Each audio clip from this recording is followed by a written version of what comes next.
Hello guys, welcome back to my new blog. যেহেতু আমরা eco পার্কে যাচ্ছিলাম, যা থেকে 4 নম্বর গেট দিয়ে গেলে এরকম একটা জায়গা দিয়ে যেতে হয়। সেহেতু তোমরা যেন ওরকম জায়গা পার করে আমরা 4 নম্বর গেট দিয়ে ইকো পার্কে ঢুকেছি। যেহেতু খুব সুন্দর সুন্দর জায়গা দেখছি। আমরা গিয়েছিলাম কিছুদিন আগে বলতে স্বাধীনতার দিনে।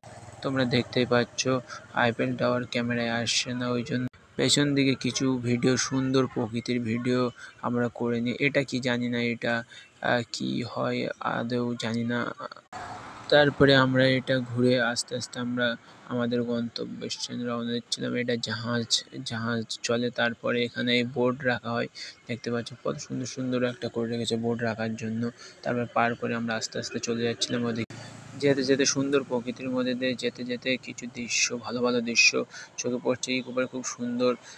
তারপর একটা ওই সে দূরে দেখতে পাচ্ছি একটা ভাসমান বেলুন দেখা যাচ্ছে। আমরা আস্তে আস্তে যাচ্ছি আইফেল টাওয়ারের দিকে। যেতে যেতে ওই দিন আকাশ মেঘলা ছিল, খুব ভালো লাগছিল। লাগতে লাগতে আমরা এক জায়গায় এসে কিছু ফটোশ্যুট করি। ততক্ষণ তোমরা ভিডিওটা সাবস্ক্রাইব করো।